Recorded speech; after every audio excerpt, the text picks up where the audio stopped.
batu yang tidak banyak tanahnya, lalu benih itu pun segera tumbuh karena tanahnya tipis. Tetapi sesudah matahari terbit, layulah ia menjadi kering karena tidak berakar. Sebagian lagi jatuh di tengah semak duri, lalu makin besarlah semak itu dan menghimpitnya sampai mati. Dan sebagian jatuh di tanah yang baik, lalu berbuah. Ada yang 100 kali lipat, ada yang 60 kali lipat, ada yang 30 kali lipat. Siapa bertelinga, hendaklah ia mendengar. Sampai di situ pembacaan firman Tuhan buat kita hari ini. Tema firman Tuhan hari ini buat kita semua, hati-hati dengan hati. Hati-hati dengan hati. Mengapa kita perlu hati-hati dengan hati? Karena hati kita adalah pusat kehidupan kita sebagai orang percaya. Bersama katakan amin. Hati kita adalah sentral kehidupan kita. Dan yang perlu kita pelajari hari ini, hati kita adalah tempat benih yang adalah kebenaran itu bertumbuh. Jadi tumbuhnya seperti apa tergantung hati kita masing-masing. Haleluya. Tumbuhnya baik atau buruk tergantung hati kita masing-masing. Dan hari ini Yesus membuat sebuah ilustrasi bahwa model hati itu ada 4 model yang diumpamakan seperti tanah. Yang pertama tanah di pinggir jalan. Yang kedua tanah berbatu-batu. Yang ketiga tanah semak duri. Dan yang keempat tanah yang baik. Dan kesemuanya ini adalah gambaran dari hati orang yang percaya. Haleluya. Jadi ada 4 model hati hari ini yang akan kita pelajari. Dan hati apa hatimu? Seperti apa model hatimu? Kebenaran yang akan menjelaskannya kepada saudara semua pada hari ini. Tapi ingatlah satu hal, bahwa hatimu adalah tempat dari firman itu tumbuh. Jadi bagaimana engkau merawat, mengelola, memanage hatimu dengan baik hari ini tergantung kesiapanmu dan kerelaanmu dengan Tuhan.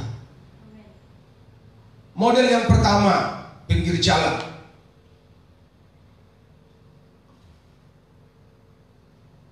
Ayat yang keempat dikatakan di situ, pada waktu ia menabur, sebagian benih itu jatuh di pinggir jalan. Lalu datanglah burung dan memakannya sampai habis. Penjelasan dari ayat 4 ada di ayat yang ke-19. Kepada setiap orang yang mendengar firman tentang kerajaan surga, tetapi tidak mengertinya, datanglah si jahat dan merampas yang ditaburkan di dalam hati orang itu. Itulah benih yang ditaburkan di pinggir jalan. Kita akan bahas secara pelan-pelan supaya semua dapat menangkap. Pinggir jalan itu adalah gambaran dari hati orang Kristen. Pinggir jalan itu adalah gambaran hati orang yang mendengar firman Tuhan hari ini. Baik lewat yang hadir di sini, baik lewat stay di rumah, baik lewat YouTube, semua adalah gambaran dari hati. Mengapa disebut pinggir jalan?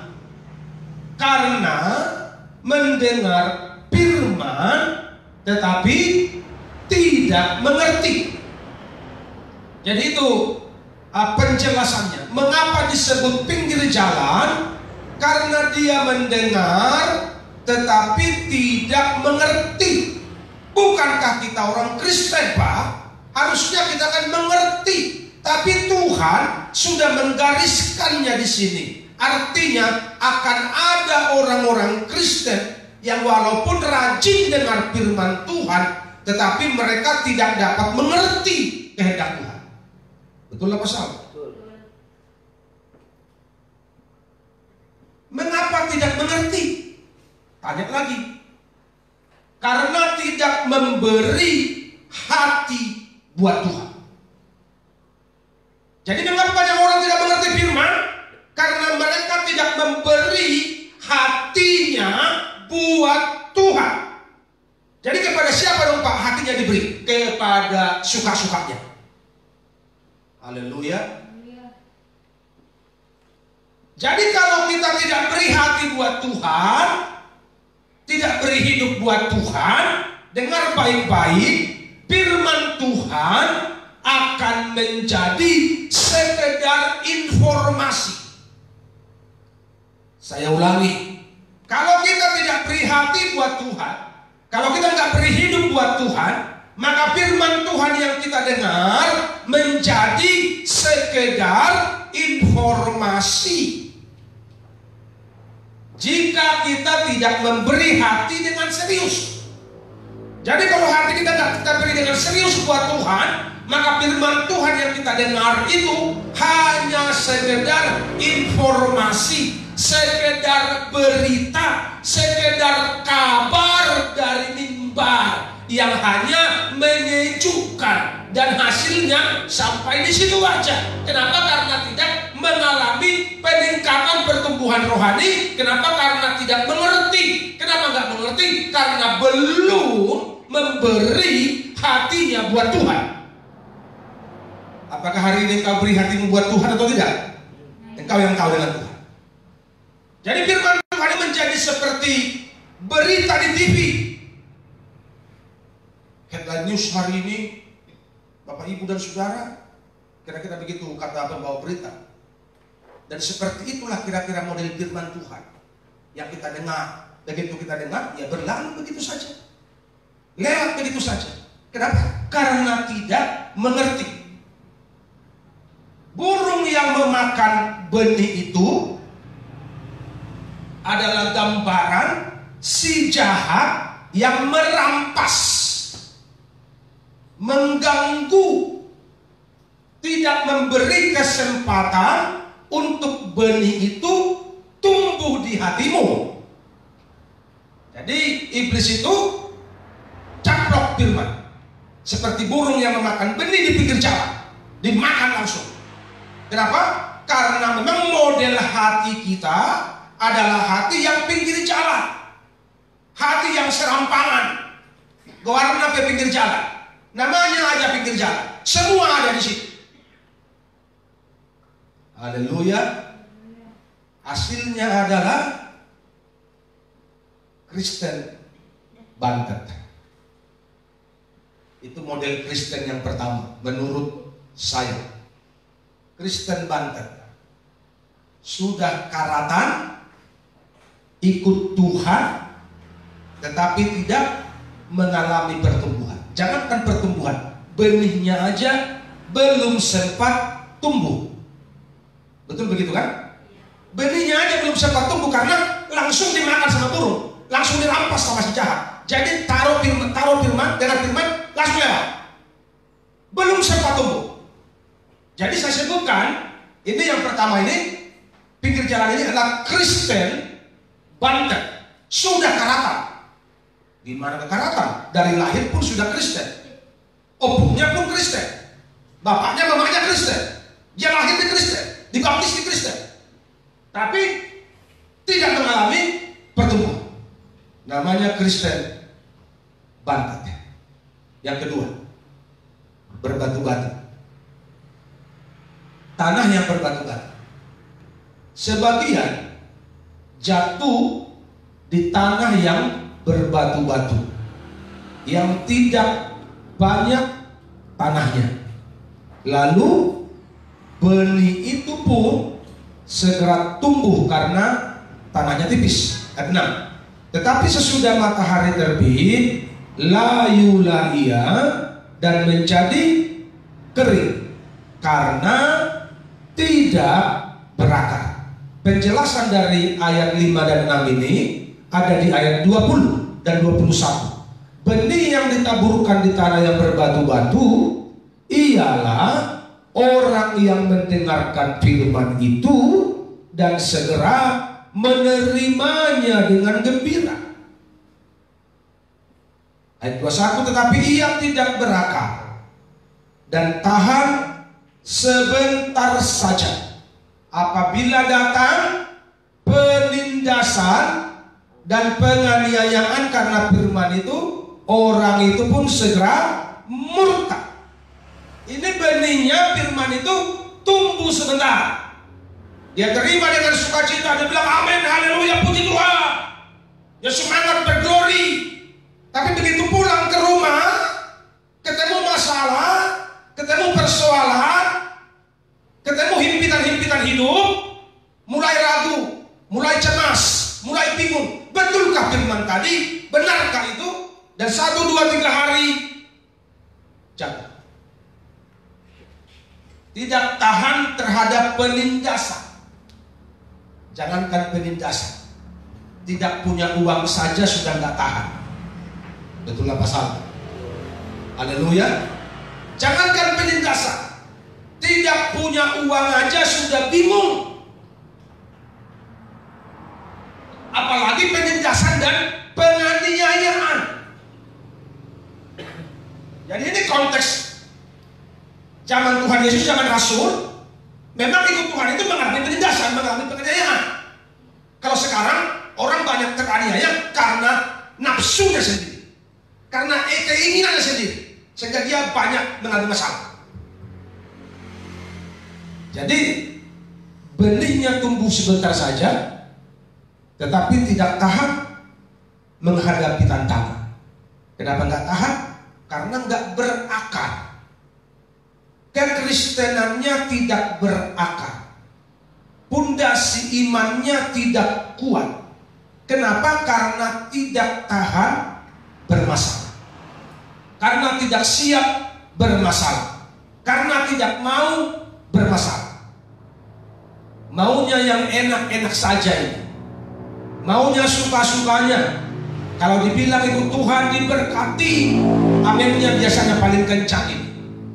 Kalau ikut Tuhan sukses, aminnya paling kencang. Kalau ikut Tuhan berhasil, aminnya paling kencang. Tapi kalau dibilang ikut Tuhan menderita, suaranya mulai diam. Ikut Tuhan mengalami penganiayaan, tidak ada lagi suaranya. Ikut Tuhan harus pikul salib, suaranya gak tahan lagi. Minggu depan dia gak datang lagi ke gereja. Itu model tanah yang berbatu-batu. Benihnya tumbuh hanya sebentar saja, tapi tidak akan tahan menghadapi tantangan. Kenapa?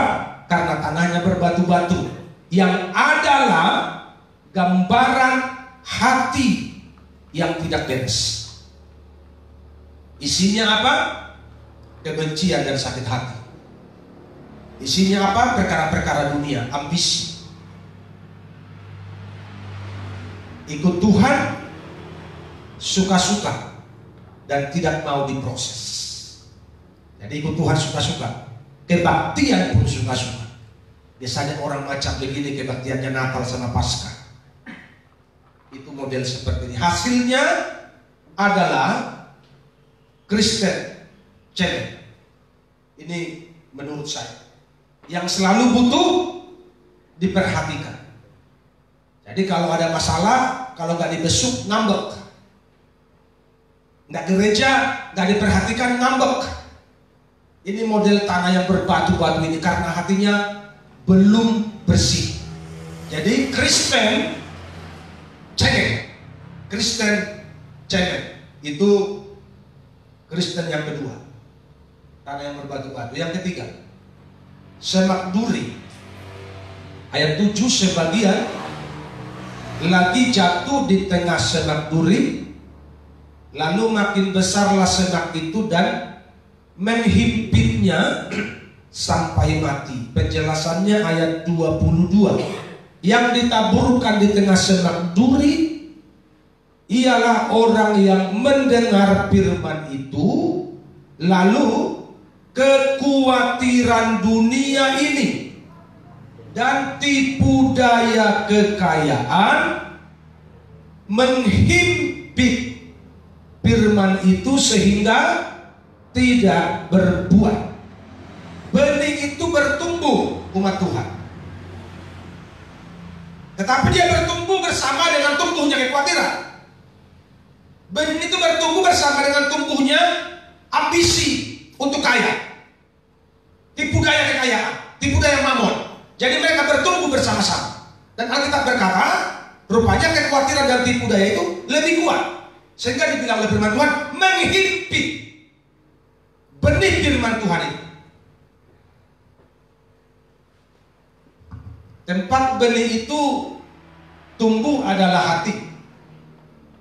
Tetapi dengan berjalannya waktu, kekhawatiran dan tipu daya kekayaan menghimpit tumbuhnya kebenaran di hati. Artinya kebenaran itu tidak bisa mengubah karakternya. Kenapa? Karena dia dikuasai. Kekhawatiran dan tipu daya kekayaan lebih dominan, lebih berkuasa di hatinya daripada firman. Sebagai orang percaya, harusnya firman yang lebih berkuasa. Katakan amin. Firman yang harusnya menguasai hati dan pikiran kita setiap hari. Tapi di semak duri ini enggak. Kekhawatiran dan tipu daya kekayaan yang lebih berkuasa di hatinya. Dan orang-orang seperti ini biasanya berkata begini, nantilah kalau saya sudah tua, saya mau bertobat. Mereka kan bilang begitu. Sekarang apa? Cari kaya dulu. Sekarang apa? Sukses dulu. Sekarang apa? Jadi orang hebat dulu. Nanti kalau sudah tua, baru cari Tuhan. Gak taunya sampai mati, gak pernah cari Tuhan.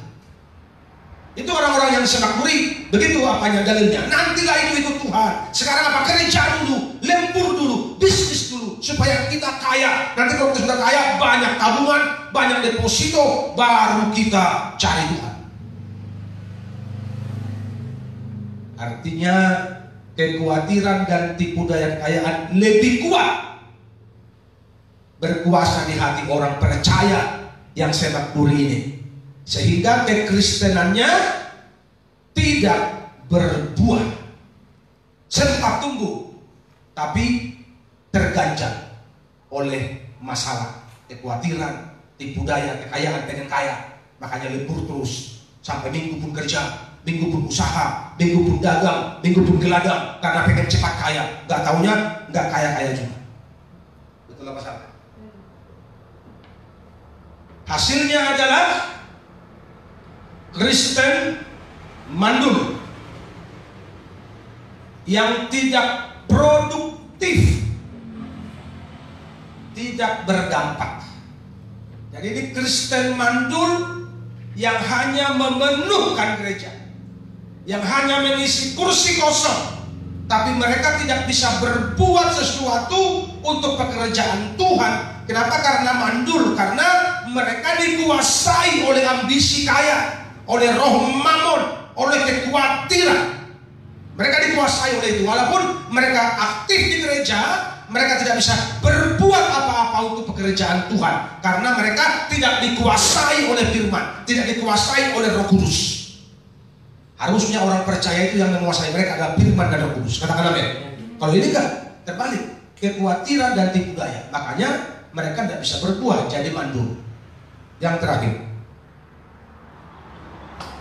tanah yang baik. Ayat 8. Dan sebagian jatuh di tanah yang baik, lalu berbuah. Ada yang 100 kali lipat, ada yang 60 kali lipat, ada yang 30 kali lipat.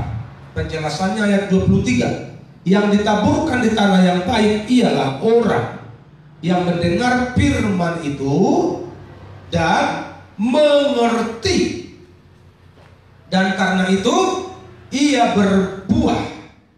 Ada yang 100 kali lipat, ada yang 60 kali lipat, ada yang 30 kali lipat. Tanah yang baik adalah gambaran hati yang baik. Tempat benih itu tumbuh. Kalau hatinya baik, kalau tanahnya baik, benihnya bertumbuh dengan baik dan berbuah baik. Katakan amin. Jadi benihnya pasti bertumbuh dengan baik, dan hasilnya dikatakan firman Tuhan, ada yang 100 kali lipat, ada yang 60 kali lipat, ada yang 30 kali lipat. Dia bermultiplikasi. Kenapa? Karena dia mengalami pertumbuhan yang baik. Mengapa terjadi pertumbuhan yang baik? Karena tanahnya baik, karena hatinya baik. Artinya hatinya siap digarap, siap diolah, siap diperbaiki oleh firman. Dan orang-orang seperti inilah orang-orang yang akan berdampak bagi dunia. Haleluya. Orang-orang seperti inilah yang bisa menggarami dunia. Orang-orang seperti inilah yang bisa menjadi terang buat dunia.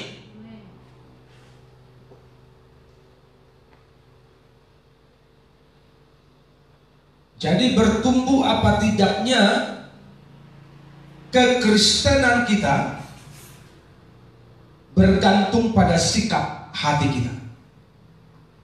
Saya ulangi, bertumbuh apa tidaknya kekristenan kita tergantung pada sikap hati kita.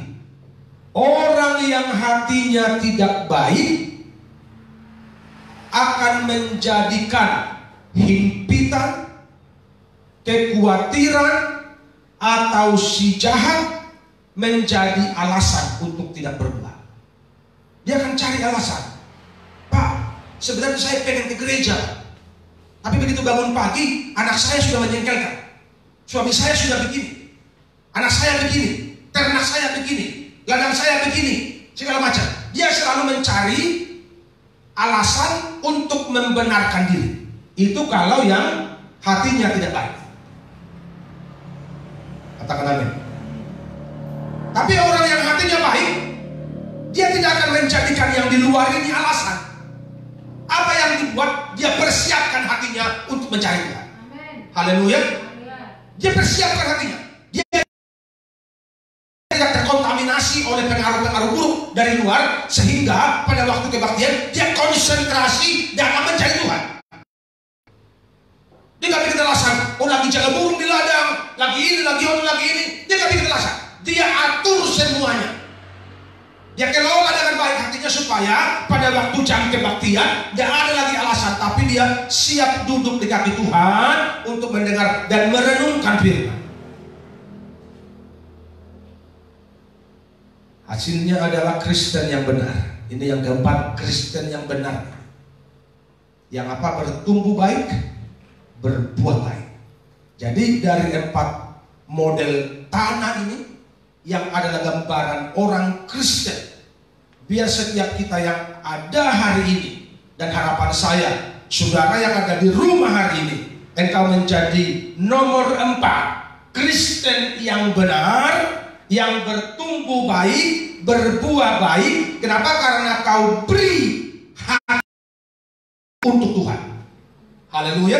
Kau beri hatimu, kau beri hidupmu untuk Tuhan, sehingga Roh Kudus mengolah hatimu, sehingga semakin hari diperbaharui, dan engkau semakin mencintai Tuhan. Engkau semakin rindu akan Tuhan, semakin rindu kebenaran, sehingga engkau merenungkannya siang dan malam, dan olehnya hatimu bertumbuh untuk semakin cinta Tuhan. Kebenaran pun bertumbuh dengan baik di sini, dan hasilnya engkau berbuah 100 kali lipat. Haleluya. Mari kita berdiri. Terima kasih Tuhan.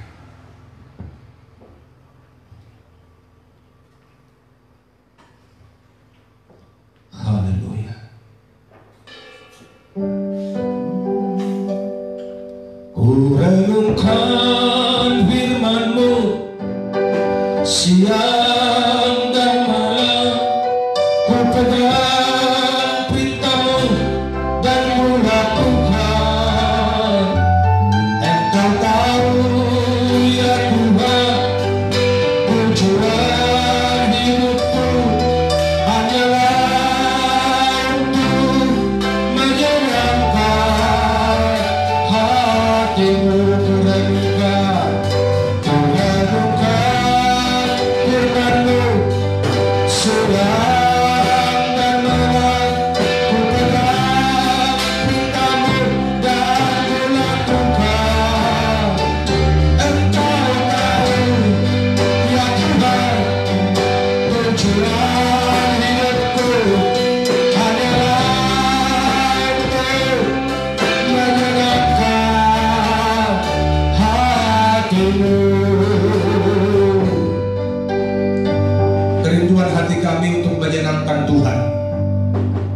Kerinduan hati kami untuk menyukakan Tuhan dalam seluruh aspek hidup kami.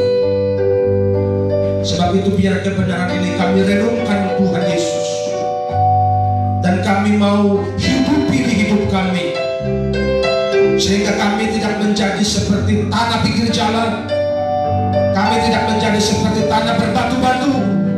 Kami tidak menjadi seperti tanah senang duri, tapi kami menjadi tanah yang baik, hati yang baik, Kristen yang baik, Kristen yang benar, yang cinta Tuhan, yang bertumbuh dalam kebenaran, bertumbuh dalam iman, bertumbuh dalam takut akan Tuhan.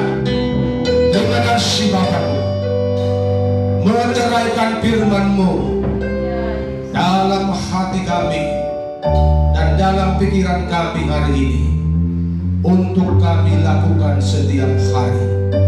Tuhan Yesus dipermuliakan. Haleluya. Amin.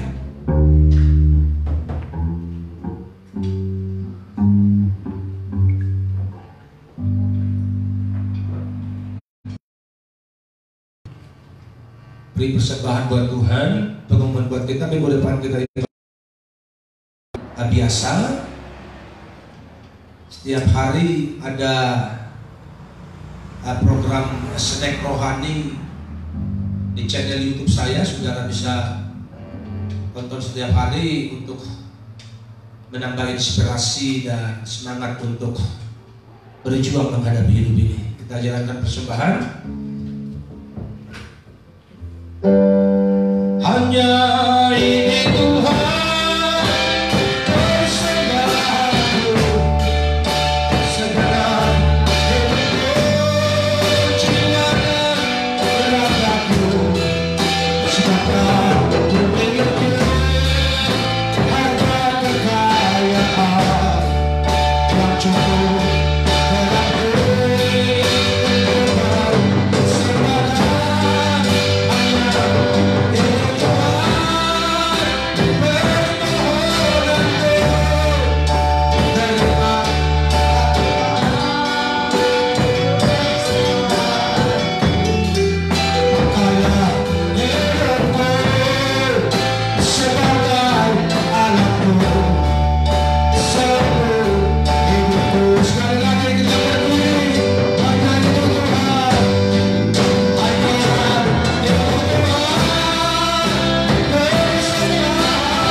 Angkatlah kedua tanganmu ke surga, pulang dan terimalah berkat Tuhan. Diberkatilah engkau oleh Tuhan yang menjadikan langit dan bumi. Tuhan memberkati engkau dan melindungi engkau. Tuhan menyinari engkau dengan wajahnya dan berikan engkau kasih karunia. Tuhan menghadapkan wajahnya kepadamu dan memberikan engkau damai sejahtera dari hari ini sampai Maranatha, dalam berkat nama Tuhan Yesus Kristus.